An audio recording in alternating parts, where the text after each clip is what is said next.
Finding a place to belong is everything. It's where you can make a difference, where you're heard, where you have a team that supports you, and the benefits you deserve. At Avera, you can find that place. You belong at Avera. Apply today. Avera.org/careers. Sioux Falls is home to many things: locally owned businesses, an unmatched work ethic, and a community of leaders dedicated to growth and innovation. Powered by over 300 investors, Forward Sioux Falls is an advancement program aimed at enhancing the Sioux Falls economy. 2026 initiatives are well underway, focusing on talent retention, business attraction, and quality of place enhancement. Look to the future with Forward Sioux Falls.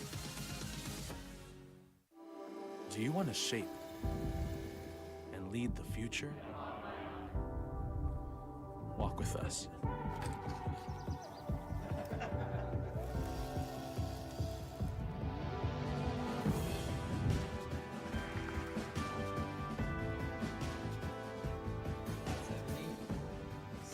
It's the team, the space, and the place that's gonna get you where you wanna be. It's USD. The Greater Sioux Falls Chamber of Commerce didn't start our thriving business community. That was done by individuals driven to create their dreams. The Chamber does a lot with advocacy for businesses. The Chamber is always looking to connect other people to your business. So we joined right away, and we've been a member ever since. The Greater Sioux Falls Chamber of Commerce, we're standing at your side when nothing's gonna stand in your way. What's affordable to her might not be for him. Our means may be different, but our need for energy is the same. And keeping the price for that energy as low as possible is exactly what we strive to do.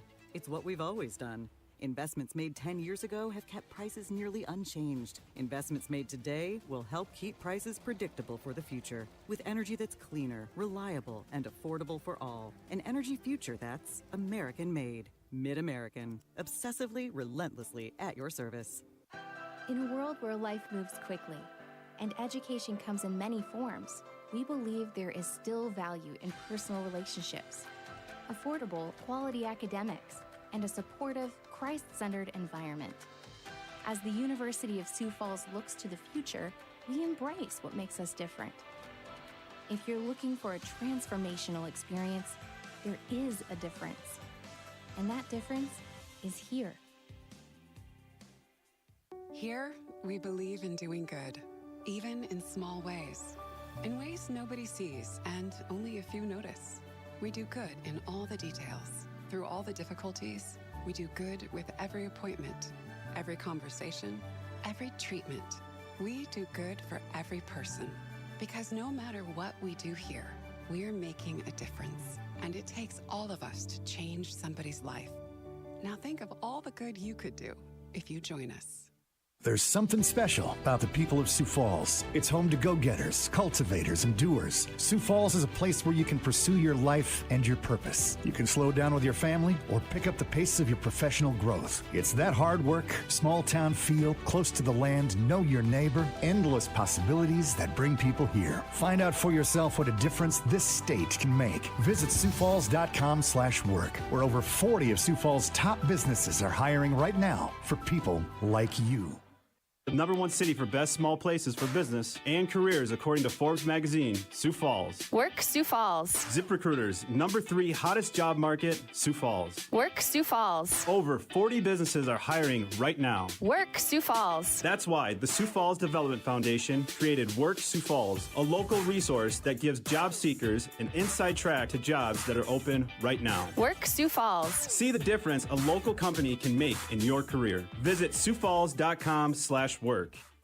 It's not just the natural beauty, the outdoor playground, or the top-rated quality of life that puts our state on the map. Sioux Falls is also home to some of the most innovative and cutting-edge healthcare businesses in the country that attract worldwide pioneers in healthcare. Visit SiouxFalls.com/work to browse healthcare positions on all levels, from RNs to scientists, to business development and HR, among many others. Come find out why a healthcare career in Sioux Falls is your next move. Visit SiouxFalls.com/work to find your perfect fit.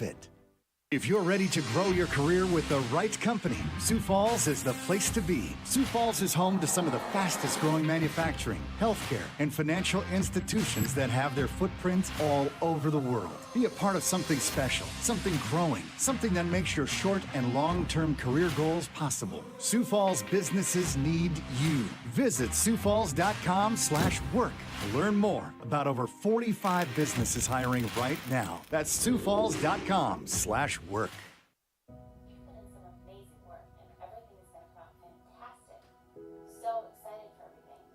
All right, Lindsay, it's great talking to you. Yeah, thank you. Yeah, I'll see you Saturday. Okay, bye. All right, Maya, what should we do next? I know.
Good afternoon.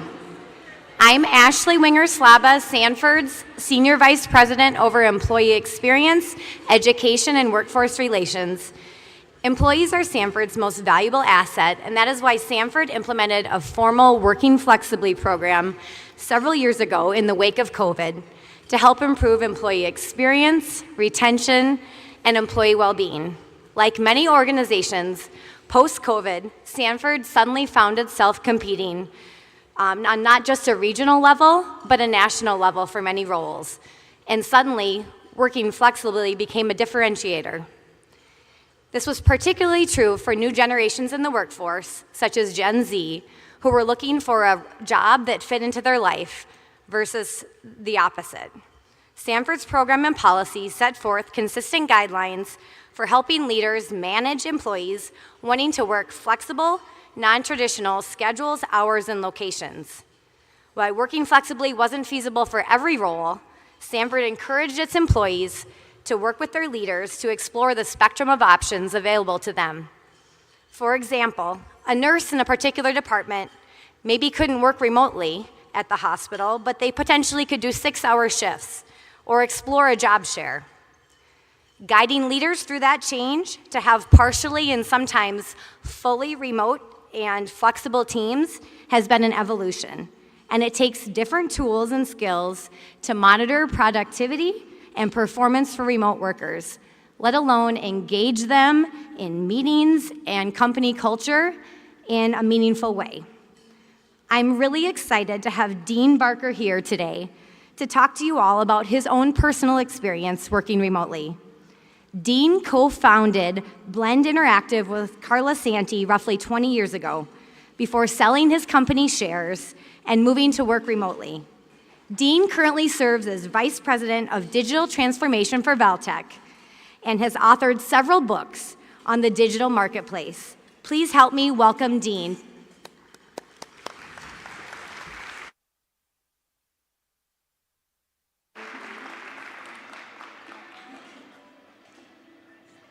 So I'm sitting out there while your keynote speaker was up here, and I'm sitting on the bench out there, and I'm trying not to be nervous and not to get freaked out at the 6'6" handsome NFL football player that's making you all laugh. And I was like, it's okay, maybe he's not that good, maybe it won't be that memorable. And then he started singing. And I'm like, well, this is not good at all. This is the topic I was asked to speak about, a day in the life of a remote worker. Unfortunately, a day in the life of my remote work is fairly boring, and I'll talk about that in a bit. So this is the question that I kind of framed it inside my head. David, it's not clicking. There he is. This is how I framed it in my head, is how would my work be different if I was in an office compared to being at home? This is the company I work for. It's a company called Valtech. It's a digital experience agency, digital transformation company. About 8,000 people. We're headquartered in Paris. They have blacked out some of my logos. I'm not sure why, but these are some of the companies we work with. We have a lot of different verticals we work in. We work a lot in the luxury space. Our biggest customer is L'Oreal. My daughter heard that, and she immediately asked me to replace her mascara brush, which had broken. She thought that was something I could do. When I told her I couldn't do that, she was less impressed with me. Another big vertical for us is healthcare. We work with a lot of customers in the healthcare space, a lot of health systems, a lot of hospitals. We run digital marketing and transformation campaigns for our customers, ranging anywhere from, say, $1 million up to $30 or $40 million a year. My role is the Vice President of Digital Experience Consulting. What I do in that job is I spend a lot of time working with our customers to determine what their current digital environment looks like, where they need to go, what their goals are, how they're going to get there. So I spend a lot of time talking to customers, and I have you know, when I put this slide together, I was concerned that the cat on the left didn't look professional enough. I was like, these two other cats seem to have their crap together, that cat's got problems. But I spent a lot of time talking to our customers and really asking them about where they want to go, where they've been, what their problems are, how we can fix that. Then I go away, I spend a lot of time thinking about our customers' problems, and then finally report back to our customers. I do a lot of writing, helping our customers kind of understand. I write scintillating documents like this and incredible charts like this. I was trying to illustrate what I do for a living, so I kept looking for like consultant. Like I was looking for a stock image of a consultant, and I kept finding that Amazon made a movie called The Consultant. I was really excited. Apparently, I was played by Christopher Waltz, which was great. I was also a murderer. That wasn't in the job description, but they said it was a fast-paced environment, so anything can happen. Valtech, again, 8,000 people. We're all around the world. The closest office to me is in Chicago. I've been there one time. I've been to the Montreal office once. I've been to the Toronto office once. We have a large presence up in Canada. If you go to valtech.com and go to our office page, we have 32 offices around the world. That actually didn't animate. That was going to scroll down and show you all our offices. We have offices all the way from Argentina, United Arab Emirates. I can go to any office in the world. This is the office I work from. I work from my house. I just took that picture this morning. I didn't like the picture I had, so I left my Jeep running in the street and took this picture and ran in and put it in the deck. So if you were on the east side and you almost ran into a Grand Cherokee in the street, that was me. These are my coworkers. They're very cute, but I am prepared to fire them all. They're utterly useless. Any resemblance to me is accidental. I did found a company called Blend Interactive. Where's Carla? Carla spoke to you earlier. She's somewhere in the room. There's Carla. Carla Santi and I founded Blend Interactive back in 2005. I'm very careful not to say that I ran Blend Interactive. I didn't run it. Carla ran it. I worked there. If anything, I was an impediment to running. Blend is in a beautiful office in the Boyce Greeley downtown, right above the toy store. Gorgeous office that Carla put together down there. And Blend is a very, very high culture company. Carla's done a great job at the culture at Blend. Blend has lots of social events and lots of gathering and lots of food. On Instagram, they show like all the food and the cake, and I miss the cake so much. And then Carla will taunt me and say, well, we've got some cake in the fridge. You can come down and get some cake. And so I went from this like amazing experience working at Blend to just me sitting alone in my house.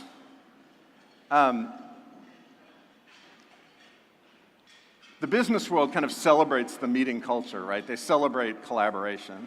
Collaborating with each other in real time is like the greatest end to business. And so I went out to some stock photo sites, and I looked for pictures for collaboration. And I screen capped these horribly just to demonstrate that I haven't paid for any of these images. I literally just took them off their website. But like I love these images of collaboration and meeting. They get these people together and smile like you just said something great. And she apparently said something amazing. I make up stories for people in stock photos.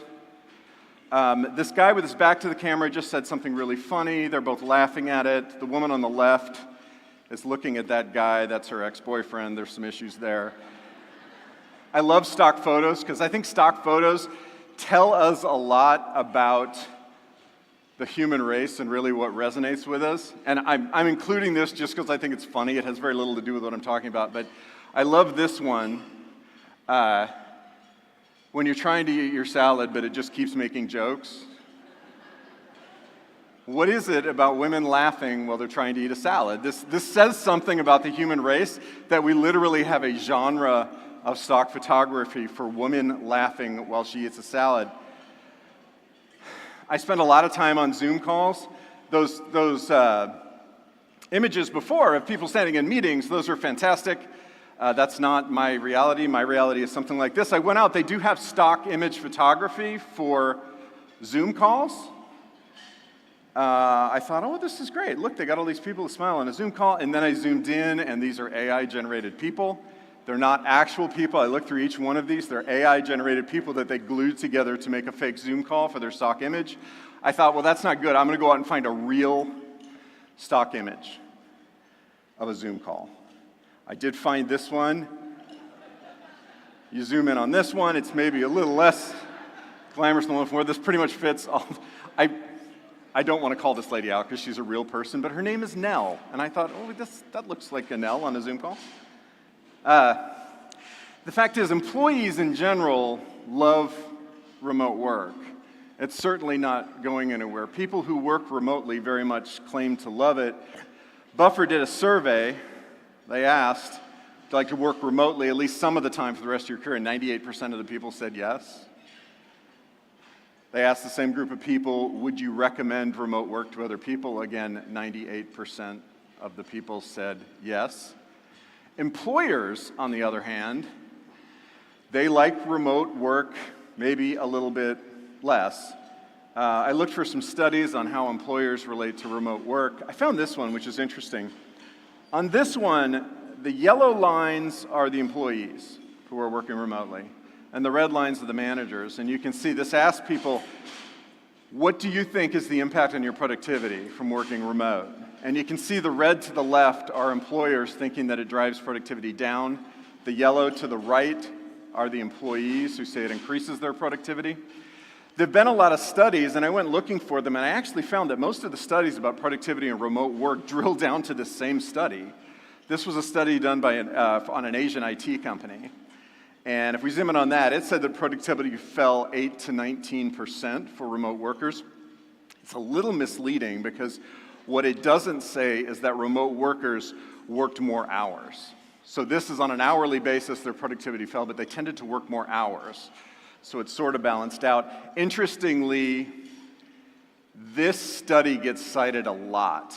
If you look at any news article that says a study has said that remote workers are less productive, I can almost guarantee you it's going to come back to this study because everybody cited the same study. And then you have Elon Musk told all of his employees that to come back to the office, and someone says, well, what if you don't want to? And he said, well, then you should pretend to work somewhere else, which is really classy. That's great. So I really come back to this question is like, how would my work be different if I was in an office as opposed to working in my home? And as I wrestled with this question, as I thought about this, what really struck me is that the drawbacks of remote work are usually always framed as a performance issue. I want to point out, too, I accidentally matched the color palette of the conference. Complete accident. Carla, you would be so proud of me. Carla was creative director for years, and she says I don't have a creative design bone in my body, but look at what I did there. So the drawbacks of remote work, they're almost always framed as a performance issue. Why are we thinking about short-term performance instead of what I would consider to be long-term development? Business tends to be short-term focused. When you talk about a success of a business, successes only make sense in relationship to a time frame. Are you going to be successful in the next 24 hours, the next week, in the next month, the next year? Are you going to be successful over the next 10 years? When Carla and I were running Blend, our time horizon was way, way out. We didn't want to be successful in the next week, the next month, the next quarter. We wanted to be successful 10, 20 years in the future. Business tends to be so short-term focused. All that matters is the next quarterly earnings call. And so when people are looking at remote work and they're talking about the performance impact of remote work, they're really looking at how is it affecting us right now? How is it going to affect our revenues that we have to report to Wall Street at the end of the quarter? I don't think we're understanding the long-term development impacts of remote work, how employees are going to develop over time. Back to the same study from Buffer, they asked remote employees, what struggles do you have with working remotely? What struggles? What are the bad things about this? And if we zoom in on this, some of these are pretty sobering. The biggest one was, I stay at home too often because I don't have a reason to leave. And this resonates deeply with me. I'm 90% of the time I'm in one of three places. I'm at home, I'm at the gym, or I'm at our church 3-4 nights a week. That's it, those three places, like a triangle on the east side of town.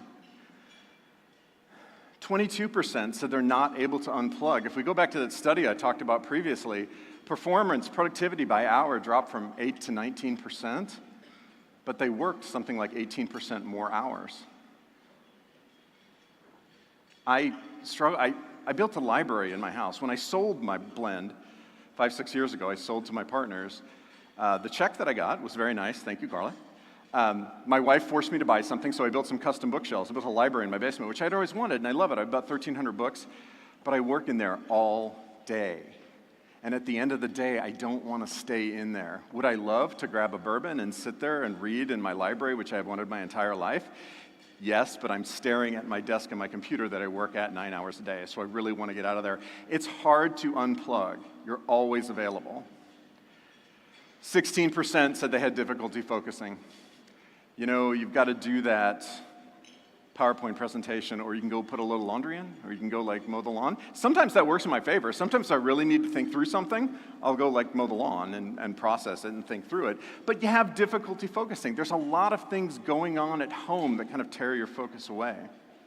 Here's what no one says. No one says the tech doesn't work. I thought this was interesting. During COVID, I think we solved the technical challenges of remote work. The technology works. We have Zoom, and we have Teams, and we have Slack, and we have all these different ways to communicate.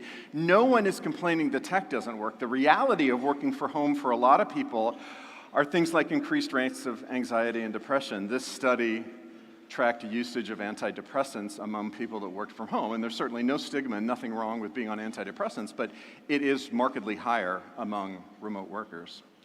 The things that we're not talking about when it comes to remote work is we're not talking about isolation and loneliness. We're not talking about work-life balance. And we're not talking about focus and motivation. And the reason why we're not talking about this is because often we're so focused on short-term improvement. These are longer-term development issues. I believe fundamentally that remote work is really a human issue. It's not so much a business issue, and we all need to be concerned with it. You may be concerned with what your company is doing immediately, but you need a workforce into the future.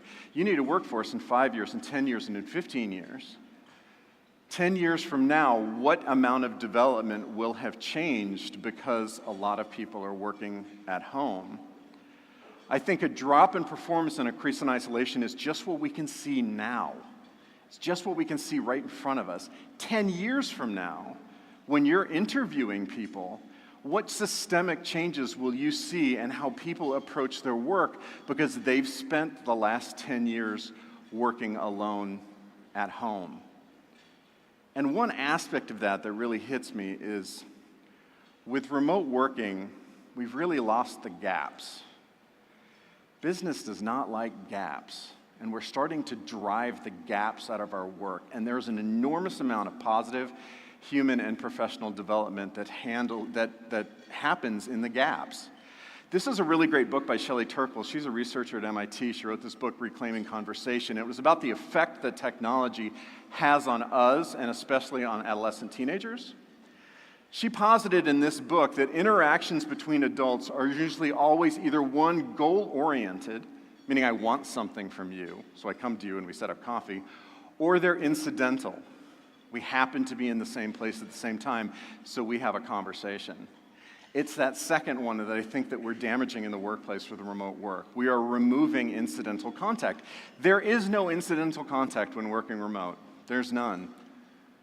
No one walks past your office. When I worked at Blend, I had a couch. I went to Carla, and I said, Carla, I really want a couch. And she picked a couch out, and I went to the South Dakota Furniture Mart, and I literally lay down on it because I didn't tell Carla I wanted to take naps in my office. That was my goal for getting a couch. But I loved having the couch because my office came to be the place where people would meet. They would come into my office, and they would sit on the couch, and we would have conversations, and this was incidental contact. And sometimes my office was just off the kitchen. They would go get something to drink, and they would come in my office and sit down, and we would have these great conversations. And there is development that happens there. There's humanity that happens there. We tend to frame in business, we tend to frame incidental contact in negative terms, right? This is the incidental contact in business we don't like. If you don't get this reference, you're too young. Go rent a movie called Office Space. This is the incidental contact. You don't work, and this is what we think it is. It's an interruption, an annoying person that comes to talk to you. But that's not always true. The gaps are important. Things happen in the gaps that improve us as humans and then improve us as employees. Frank Bruni wrote a column for the New York Times about 10 years ago that I've never forgotten. I literally found for this talk. It's called The Myth of Quality Time. And in this column, he talks about an annual family reunion that his family has. And this family reunion is scheduled for like 3-4 days. And he complains that He always thought it was too long. There was so much downtime. They would just kind of sit around and nothing was going on. They didn't like it. He wanted to go for the quality time. He wanted to go for the things when things were planned. He wanted to go just for those, and so he would organize his trips. But he came to understand that he was missing so much.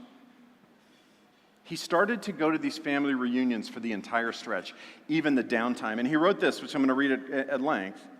With a more expansive stretch, there's a better chance that I'm around at the precise random moment when one of my nephews drops his guard and solicits my advice about something private, or when one of my nieces will need someone other than her parents to tell her that she's smart and beautiful. And this is lovely. This is a gap. He is finding value in the gaps. You can't plan the gaps. You can't plan what's going to happen in the gaps. But the gaps are when human development and professional development begins. Now, this is fairly personal, but let's bring this back to something a little more professional. If you follow me on LinkedIn, I'm obsessed with this guy. This guy's name is Harry Nyquist. He was a researcher at Bell Labs in the 30s, the 40s, and the 50s. He did something important, the Nyquist effect. It's like electrical engineering, something. I don't understand it. I don't care. I read about him in David Brooks' book, How to Know a Person. Who saw David Brooks at Augie a few months ago?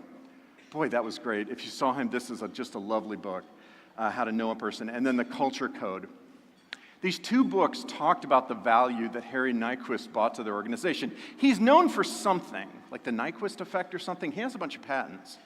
But Bell Labs studied their scientists to try and figure out why some scientists filed more patents than others. Some scientists would file 12 patents, some scientists would file hundreds. They did a positive deviancy study. They found the scientists that filed the most patents, and they asked themselves, what do these people have in common? And what they found that they had in common was Harry Nyquist, exposure to Harry Nyquist. Often, they had lunch with Harry Nyquist. And why was this? They started to examine why. These were patents that were filed outside of Harry Nyquist's expertise. And this is from, I want to say the Culture Code, but I'm going to read this at length. He drew people out, meaning Harry Nyquist. He drew people out, got them thinking. People in all kinds of disciplines, on all kinds of projects, talking about their project with someone who's working in something entirely different to put a new light on things. People like Harry Nyquist could capture what somebody was doing, throw some idea at them, and ask, why don't you try that? He was an enabler. He was a force multiplier. People spent gaps with Harry Nyquist, and he made them better. This is incidental contact. This is incidental contact that only happens because two people are physically in the same place at the same time. It's a great book if you work in human resources or employee development. This is a fantastic book called Wellsprings of Knowledge. It's how knowledge flows through organizations. There's a great quote in there that I looked and I couldn't find, so I'm paraphrasing this. But the woman organized a conference. She surveyed her conference attendees afterwards. They said that they were frustrated that they were overscheduled and they had no time to interact with each other informally. Conference goers said they would have got more out of conference if they had time just to interact informally.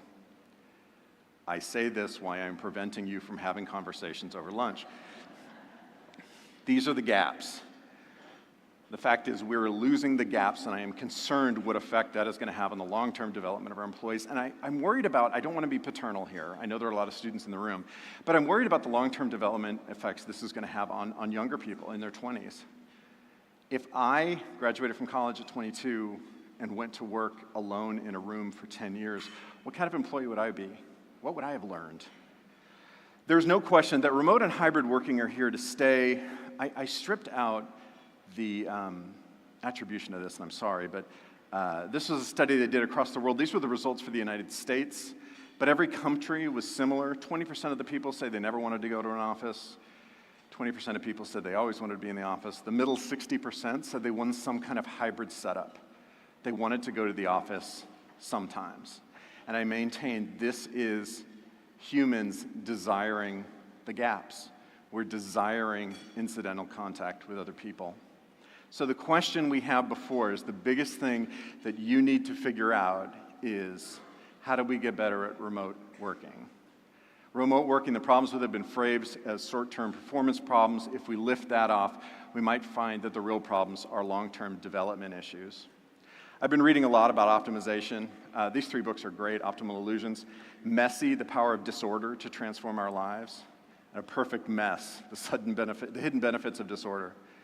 And these are books about how human beings are not perfect. Business tries to optimize everything. We try to drive any inefficiency out of everything and make everything perfectly efficient.